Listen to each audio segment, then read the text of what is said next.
आप सोचिए कि हमारे देश का एक बंदा देश में ही पैदा हो, देश में कानून की पढ़ाई करे, विदेश की महंगी और बड़ी यूनिवर्सिटी से बड़ी बड़ी डिग्रियां बटोरे और बन जाए आतंकवादी और अपने ही देश के खिलाफ, अपने ही देश के बाशिंदों के खिलाफ जंग छेड़ दे, खालिस्तान की मांग करे, धार्मिक नेताओं को मारने के लिए सुपारी किलर हायर करे, हत्यारों को हथियार और छत मुहैया कराए। ऐसा हुआ है और ऐसा करने वाले आतंकवादी का नाम है गुरपतवंत सिंह पन्नू। और आज के बुलेटिन में हम उस पर ही बात करेंगे क्योंकि अमेरिका में उसके घर में किसी ने उसको घुस करके मारने की कोशिश की। ये कोशिश फेल हो गई और इल्ज़ाम लगा भारत की सरकार पर। लेकिन हम खबरों पर आए उसके पहले एक ज़रूरी न्योता लल्लन टॉप अड्डे पर आने का। 24, 25, 26 नवंबर को दिल्ली के मेजर ध्यानचंद नेशनल स्टेडियम आइए। वहाँ होंगे विकास दिव्य कीर्ति, कुमुद मिश्रा, हुमा कुरैशी, मनोज मुंतशिर, जया किशोरी, अनुभव सिंह बस्सी और हर्ष गुजराल जैसे लोग। बहुत सारे लोग होंगे और होंगी ढेर सारी बातें। एंट्री फ्री है। रजिस्टर करने के लिए आपको नीचे एक लिंक दे रहे हैं। अगर रजिस्टर आप नहीं भी कर पाते हैं तो भी आइए, एंट्री हो जाएगी। बस 3 नंबर गेट पर एक वैलिड आईडी लेकर के आइएगा और आप हमारे साथ आइए, हमारी टीम से मिलिए। 3 दिन आपके साथ मौज काटेंगे। और इस न्योते के साथ अब शुरू करते हैं खबरों का सिलसिला। हमने शो की शुरुआत पन्नू के जीवन से की। उसके जीवन के बारे में थोड़ा विस्तार से आगे और बात करेंगे, लेकिन अभी एक रिपोर्ट से बात शुरू करते हैं। एक विदेशी अखबार है फाइनेंशियल टाइम्स, एफटी बोलते हैं। एफटी ने 22 नवंबर को ये खबर छापी कि भारत ने अमेरिका की धरती पर खालिस्तानी नेता और आतंकवादी गुरपतवंत सिंह पन्नू को मारने का प्रयास किया। कब किया, इसकी कोई जानकारी साफ नहीं है, लेकिन एफटी ने अपनी रिपोर्ट में ये दावा किया है कि अमेरिका की सरकार ने इंडिया से 2 मौकों पर पन्नू को लेकर प्रोटेस्ट दर्ज किया था। पहला जून 2023 में प्रधानमंत्री नरेंद्र मोदी की अमेरिका की यात्रा के ठीक बाद, और दूसरी बार सितंबर 2023 में जब G20 के समय अमेरिकी राष्ट्रपति जो बाइडेन भारत आए थे और उन्होंने प्रधानमंत्री नरेंद्र मोदी से सीधी बातचीत में इसका जिक्र किया था। आपको ध्यान होगा कि G20 ही वो समय था जब कनाडाई प्रधानमंत्री जस्टिन ट्रूडो ने प्रधानमंत्री नरेंद्र मोदी के सामने कनाडा में खालिस्तानी नेता हरदीप सिंह निज्जर की मौत का मामला रखा था। भारत पर इस हत्या के आरोप लगाए थे, लेकिन भारत ने कहा कि यह हमारा काम करने का तरीका नहीं है, और साथ ही कनाडा पर भी आरोप लगाए थे कि वो अपनी जमीन पर भारत विरोधी और खालिस्तानी गतिविधियों को पनपने दे रहा है, उन पर नियंत्रण नहीं लगा रहा है। अब पन्नू पर वापस आते हैं। अपनी खबर में एफटी ने यह साफ कहा कि उन्हें यह जानकारी अमेरिका की नेशनल सिक्योरिटी काउंसिल, जिसको NSC कहते हैं, उसने कंफर्म की है। उसके अलावा पन्नू की हत्या के मामले में एक और अपडेट ये है कि अमेरिका में केस शुरू हो गया है। वहाँ के सरकारी वकीलों ने न्यूयॉर्क की जिला अदालत में एक सीलबंद लिफाफे में एक आरोप पत्र डाला है। कहा जा रहा है कि इस आरोप पत्र में उस आदमी का भी नाम है जिसने पन्नू की जान लेने की कोशिश की। अब इसी मौके पर अमेरिका का कानून मंत्रालय, जिसको डिपार्टमेंट ऑफ जस्टिस कहते हैं, वहाँ पर वो भी मीटिंग और बातचीत करना शुरू कर चुका है। बातचीत इस बात पर कि अदालत में जो सीलबंद लिफाफा डाला गया है, क्या उसको खोलकर देखा जाए।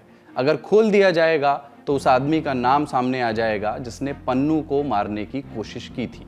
उस आदमी की पहचान सामने आ जाएगी। लेकिन इसमें भी एक पेच है। एफटी की खबर है जिसमें यह कहा गया है कि जिस अनजान आदमी ने पन्नू को मारने की कोशिश की वो अब अमेरिका की ज़मीन पर मौजूद ही नहीं है। वो बहुत दिनों पहले अमेरिका से फरार हो चुका है। अब कयास लगाए जा रहे हैं कि पन्नू की हत्या का जो प्रयास था वो असफल कैसे हुआ। एफटी ने लिखा है कि इस घटना के सामने आने के बाद अमेरिका की एजेंसियों ने भारत को वार्निंग दी कि ऐसी घटनाएं फिर से दोहराई न जाएं। वार्निंग के बाद पन्नू के जान लेने की प्लानिंग रुक गई। कैसे रुकी, इसका जवाब अभी तक सामने नहीं आया। बस कयास लगाए जा रहे हैं कि क्या अमेरिका ने वार्निंग दी और उसके बाद ये प्लानिंग रोकी गई, या अमेरिका की जांच agency federal bureau of investigation यानी FBI ने इस प्लानिंग को पकड़ लिया और उसके बाद ये फेल हो गई। एफटी के सूत्रों ने इस पर कोई भी जवाब या सफाई देने से मना कर दिया है। भारत का क्या जवाब आया? एफटी की खबर प्रकाशित होने के बाद 22 नवंबर की देर शाम भारतीय विदेश मंत्रालय के प्रवक्ता अरिंदम बागची का एक बयान सामने आया। ये एक क्रिप्टिक सा जवाब था। इस बयान का फौरी हिंदी तर्जुमा करें तो भारत और अमेरिका के बीच सुरक्षा को लेकर एक डिस्कशन हुआ। अमेरिका ने भारत के साथ संगठित अपराधियों, हथियार के व्यापारियों, आतंकियों और दूसरे लोगों को लेकर कुछ इनपुट शेयर किए। ये इनपुट दोनों ही देशों के लिए चिंताजनक हैं। ये इनपुट भारत की आंतरिक सुरक्षा से जुड़े हुए हैं, ऐसे में हम इन्हें गंभीरता से लेते हैं। अमेरिका के इनपुट की हमारे तमाम विभाग लगातार जांच कर रहे हैं। अमेरिका के एनएससी ने भी भारत की जांच करने वाली बात से सहमति जताई। एनएससी की प्रवक्ता एड्रियन वॉटसन ने कहा कि हम समझते हैं कि भारत सरकार इस केस की जांच कर रही है और कुछ ही दिनों में उनके पास बहुत सारे सवालों के जवाब होंगे। हमने अपनी मंशा साफ जाहिर कर दी है कि इस घटना के लिए जो भी जिम्मेदार होगा उसे हम जवाबदेह ठहराएंगे। अब आप एक सवाल पूछेंगे कि इतनी बहस हो गई, ये पन्नू है कौन? पन्नू की कहानी शुरू होती है पंजाब के अमृतसर जिले के गांव से। गांव का नाम खानकोट। पंजाब में एक राज्य कृषि मार्केटिंग बोर्ड हुआ करता था और इसमें खानकोट के रहने वाले महेंद्र सिंह काम करते थे। उनके 3 बच्चे थे और 3 में से एक का नाम रखा गया गुरपतवंत सिंह। नाम के आगे उर्फ लगा और उर्फ के आगे लगा निकनेम पन्नू। पन्नू ने शुरुआती पढ़ाई के बाद पंजाब यूनिवर्सिटी से लॉ में ग्रेजुएशन किया। उसके बाद न्यूयॉर्क के टूरो लॉ कॉलेज से मास्टर्स और यूनिवर्सिटी ऑफ हार्टफोर्ड से एमबीए की डिग्री उसने ली। पढ़ा लिखा आदमी। उसके बाद वो कनाडा चला गया। कनाडा जाते ही पन्नू रास्ते से भटकने लगा। कुछ ऐसे लोगों के संपर्क में आया जहां से उसका भटकाव शुरू हुआ।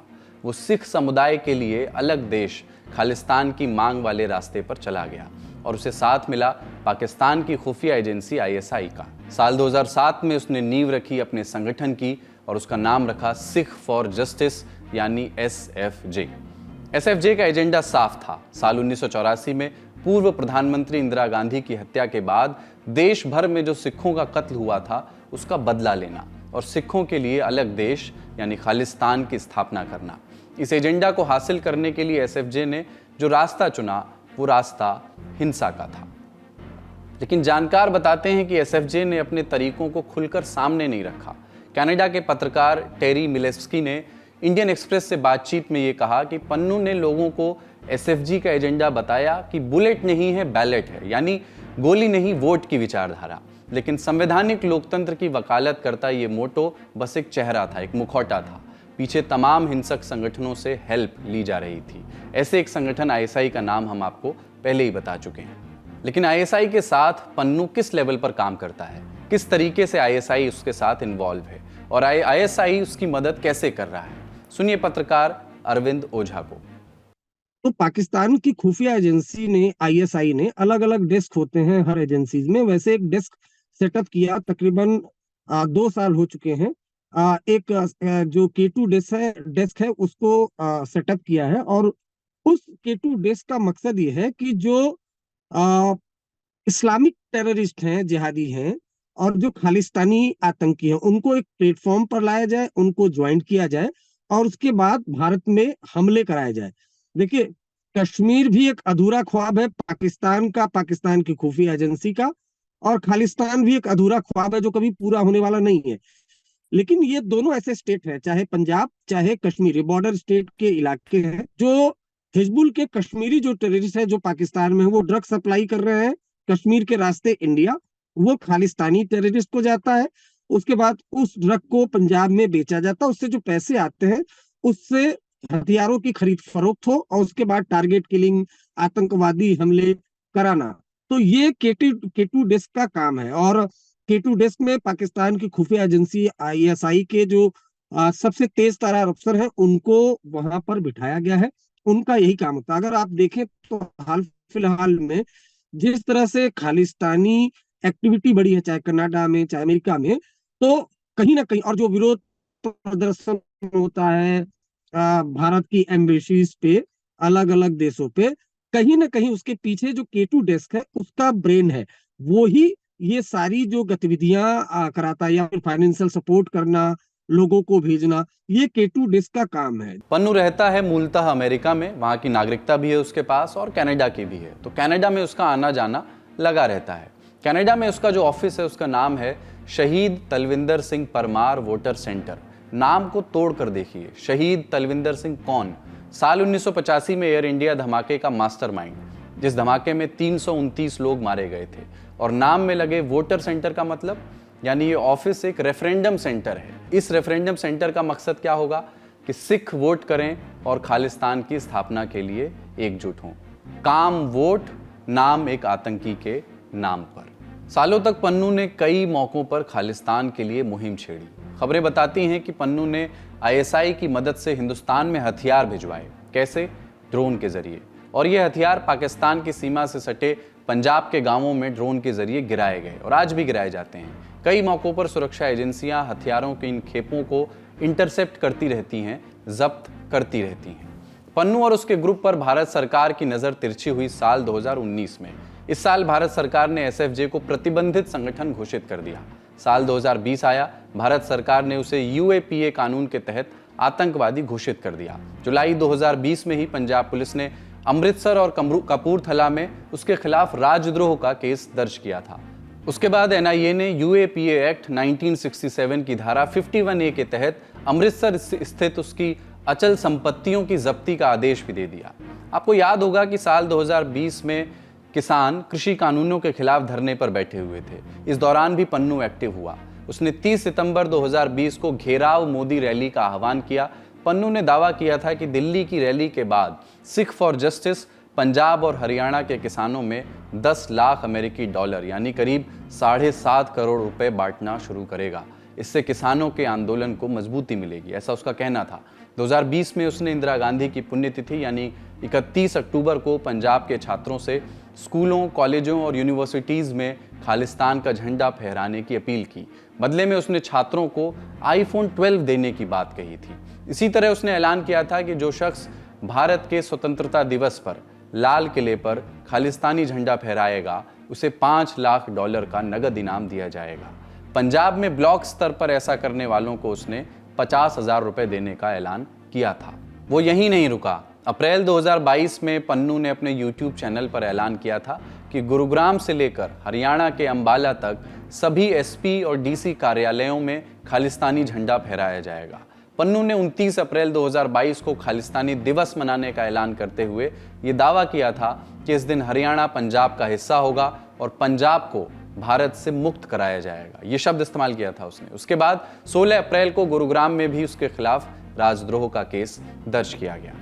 इंडियन एक्सप्रेस की एक रिपोर्ट के मुताबिक गुरपतवंत सिंह पन्नू के खिलाफ 6 जुलाई 2017 से लेकर 28 अगस्त 2022 तक आतंकवाद और देशद्रोह सहित विभिन्न धाराओं में कुल 22 मामले दर्ज किए गए हैं। ये सभी मामले केवल पंजाब में दर्ज हैं। ये बात और है कि पन्नू की अलगाव की ये पुकार देश में अब भी अनसुनी है और आगे भी यूं ही अनसुनी बनी रहेगी। देश यूं ही अखंड बना रहेगा। पन्नू के हिस्से हाल की कुछ बदनामियां भी हैं। जैसे उस पर आरोप है कि साल 2022 में उसने सिद्धू मूसेवाला के हत्यारों को पनाह और ट्रेनिंग देने में मदद पहुंचाई। हरदीप सिंह निज्जर का वो दोस्त था।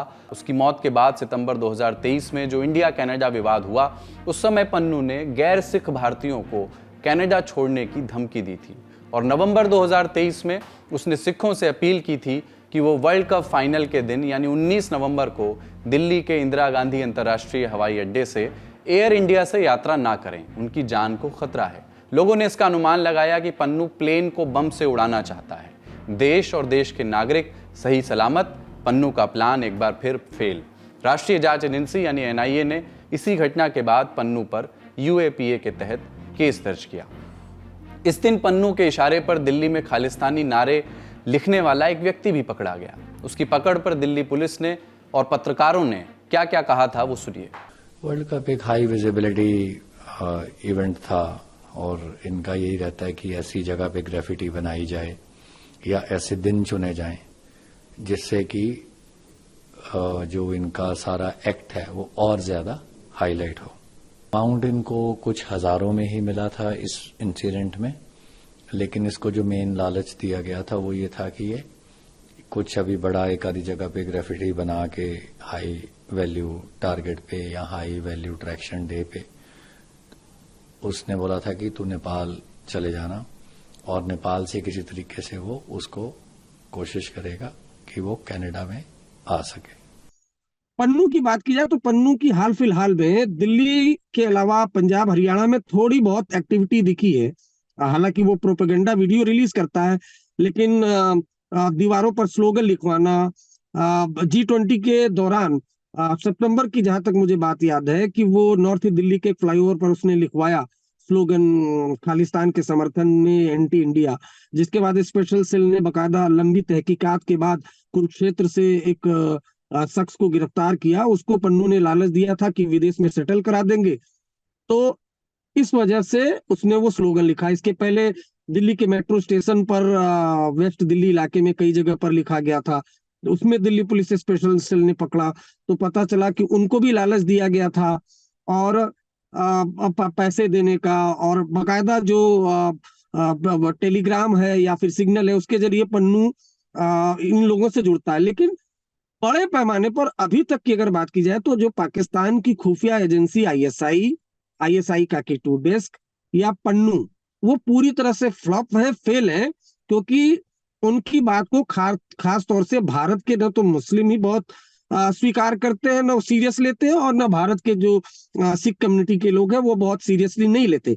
अभी तक जो अरेस्टिंग हुई है, जो पन्नू के साथ जो लोग रहे वो मजदूर तबके के लोग रहे या लो प्रोफाइल लोग रहे, कुछ को भारत विदेश में सेटल करने का लालच दिया। तो जरूर प्रोपेगेंडा वीडियो वो जारी करता है, लेकिन बहुत हद तक की उसकी एक्टिविटी, बहुत उसने इन्फ्लुएंस कर दिया। कम से कम भारत में ऐसा नहीं है।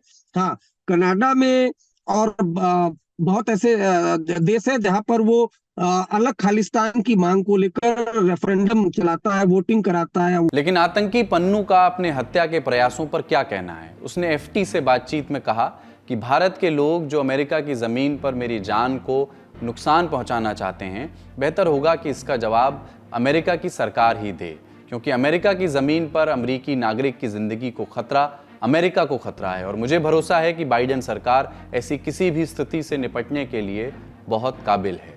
लेकिन आपको एक सवाल इस मौके पर ज़रूर खटकना चाहिए कि कनाडा ने तो अपने यहाँ हुई हत्या का दुनिया भर में हल्ला काटा, ढिंढोरा पीटा। जासूसों के संगठन फाइव आइज में भी इस बात को उन्होंने उठाया, हर जगह ये बात हुई, लेकिन अमेरिका ने खुलकर बात क्यों नहीं की? तब तो और भी नहीं जब अक्टूबर 2023 में भारतीय विदेश मंत्री एस जयशंकर अमेरिका की यात्रा कर आए और निज्जर की हत्या पर बोले कि ऐसे काम करना हमारा तरीका नहीं है। तो अमेरिका चुप क्यों रहा, या चुप्पी साध कर भी क्यों बात कर रहा है, और क्या अमेरिका सही मौके का इंतजार कर रहा है? हमने ये सवाल रखे अपने विशेषज्ञों के सामने, सुनिए उन्होंने क्या कहा। देखिए, इंटेलिजेंस जहां भी इन्वॉल्व है वहां पे अंदरूनी मामला और सॉवरेनिटी का इशू आ जाता है। आप अगर पाकिस्तान के इशू पे बोलना शुरू कर दें अंदरूनी मामले में, तो बात दूसरी होगी। खैर, भारत पाकिस्तान का डायनामिक्स दूसरा है, लेकिन आप जो फाइव आइज अलायंस है उसके मेंबर्स हैं, वो आपस में डिस्कस करते हैं, तो अमेरिका और कनाडा भी डिस्कस करते हैं। लेकिन खुल के कनाडा को क्या करना चाहिए ये अमेरिका भी नहीं बोलेगा अभी, क्योंकि ये एक इंटेलिजेंस बेस्ड इन्वेस्टिगेशन है, या इंटेलिजेंस बेस्ड रिपोर्ट है, या इंटेलिजेंस बेस्ड हैपनिंग है। इसमें हर देश थोड़ा संभल के चलती है, क्योंकि इसमें पुख्ता चीजें नहीं होती। इसमें होते हैं कुछ रिपोर्ट्स होते हैं, कई कॉन्वर्सेशंस होते हैं, कई हाफ बेक कॉन्वर्सेशंस होते हैं, अगर ऐसा है तो इन सब को मिला के अगर जब तक एक फुल पिक्चर नहीं बन जाए, कोई भी देश दूसरे देश के को कैसे एक्ट करना चाहिए, चाहे वो कितना भी क्लोज हो, नहीं बोले। अब सवाल है पन्नू की हत्या का। अगर हत्या हो जाती तो क्या असर पड़ता?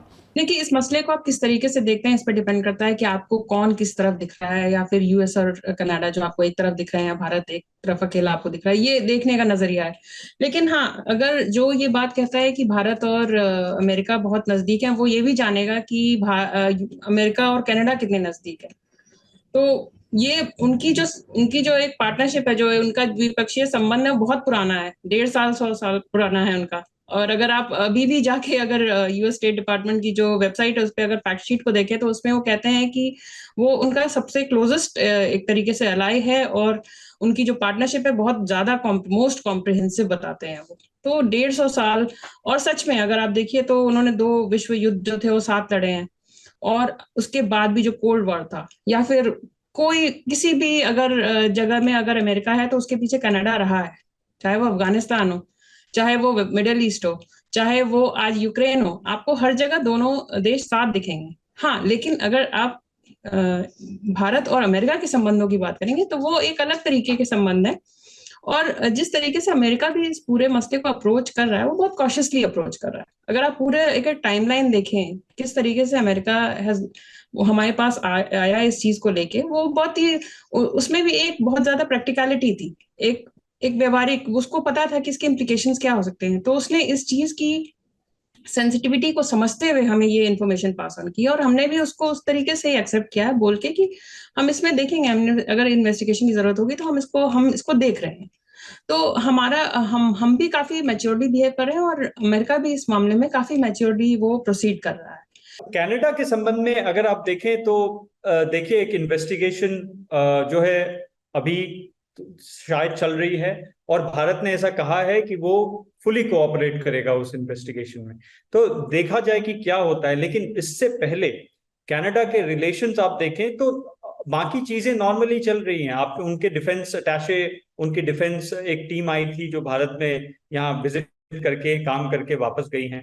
ऐसा नहीं है कि एकदम स्टॉल्ड रिलेशनशिप है। 2 हफ्ते बाद आप वीजा भी री इशू हो रहा है, वीजा इशू भी अब वापस नॉर्मलाइजेशन की तरफ आ गया है। तो रिलेशनशिप, और देखिए, और कोई रिटेलिएटरी स्टेप्स उसके बाद नहीं हुई। डिप्लोमैट्स चले गए हैं, और डिप्लोमैट्स गए हैं भारत से कनाडा के, लेकिन एक पैरिटी अभी भी वो जो है वो बरकरार है। उधर भी जितने डिप्लोमैट्स हैं वो यहाँ, हालांकि यहाँ ज्यादा थे क्योंकि इंडियन वीजा ज्यादा लगते हैं। वो भी मेरे ख्याल में थोड़े दिन में ये वापस रिलेशनशिप रेस्टोर हो जाएगी। तो ऐसा कोई डीरेल रिलेशनशिप नहीं हुआ है। और जहां तक ये इन्वेस्टिगेशन की बात है, मेरे ख्याल दोनों साइड में, दोनों देशों में बात चल रही है। आप, मुझे और आपको पता नहीं है, लेकिन ये देश बात कर रहे हैं। और लेकिन इससे पहले भारत ने ये हिदायत दे दी है, और आप, जयशंकर साहब का स्टेटमेंट भी आया था पिछले 2-3 दिन पहले, कि ऐसे एलिमेंट्स को आप अगर प्रोत्साहन देंगे तो फिर बायलैटरल रिलेशनशिप में दरारें आएंगी, और उसका आपको उसके लिए आपको इंटरनल स्टेप्स कनाडा को लेने पड़ेंगे, चाहे अब वो जैसे भी ले। लेकिन अब कनाडा, ये भी बात है कि 2025 में नेक्स्ट इलेक्शन के लिए तैयारी कर रही है, तो पॉलिटिकल स्टेप्स भी वहां पे लिए जा सकते हैं। ऑल ऑफ दिस, ये सारे मिलके फैक्टर्स जो तैयार हो रहे हैं, उससे ऐसा लगता है कि अभी दोनों साइड, दोनों देशों ने एक गार्ड रेल लगा दिया है, जो कि उससे ज्यादा डिरेल अब रिलेशनशिप शायद ना हो। और अब सवाल देश के दुश्मनों का। बीते कुछ महीनों में कई सारे आतंकियों की देश के बाहर हत्या हुई है, और इनकी हत्या का पैटर्न लगभग एक है। अनजान शूटरों ने गोली मारकर हत्या कर दी। आपको स्क्रीन पर ऐसे ही कुछ अपराधियों की एक ब्रीफ डिटेल दिखाई देगी, जिन पर अनजान शूटरों ने हमला किया और उन्हें मौत के घाट उतार डाला गया। शाहिद लतीफ, जैश आतंकी, पंजाब के सियालकोट में गोली मारकर हत्या। रियाज अहमद उर्फ अबू कासिम, लश्कर आतंकी, पीओके के रावलकोट में मस्जिद में गोली मारकर हत्या की गई। हरदीप सिंह निज्जर, आप जानते हैं, खालिस्तानी आतंकी, कनाडा में इसकी गोली मार करके हत्या कर दी गई। बशीर अहमद पीर, हिजबुल का आतंकी, पाकिस्तान के रावलपिंडी में इसकी गोली मारकर हत्या की गई।